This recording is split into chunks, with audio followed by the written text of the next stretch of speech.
In this video, I will navigate you through the process of how to use EpidemicSound on TikTok.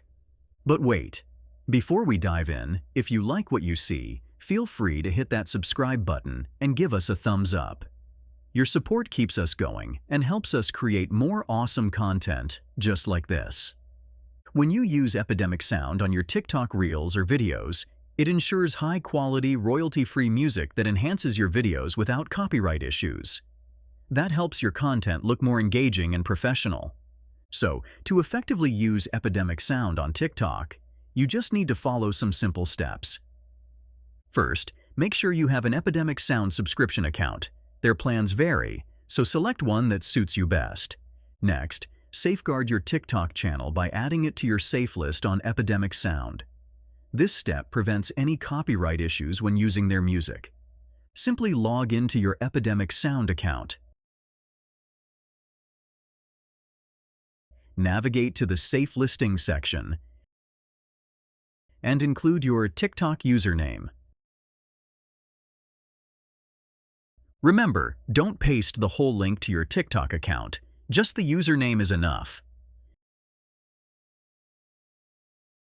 Now, explore EpidemicSound's extensive music library.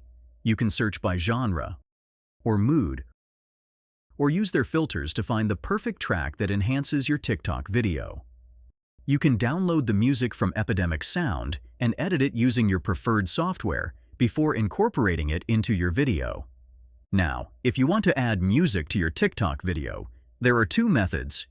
You can use TikTok's built-in library, where many EpidemicSound tracks may already be available. Search for the track you downloaded earlier and see if it's listed.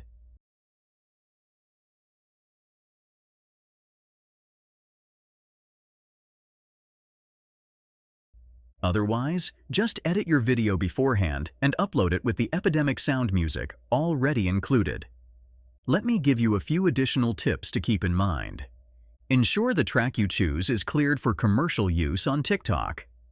TikTok has recently imposed restrictions on the use of music from some licensing sites, so it's wise to have an alternative music option ready. And that's it. If you've enjoyed this video, don't think twice about subscribing to our channel, giving it a thumbs up, and sharing your thoughts in the comments. For more tutorials and resources on a wide range of topics, you can check out our website at MediaMagnetGuide.com.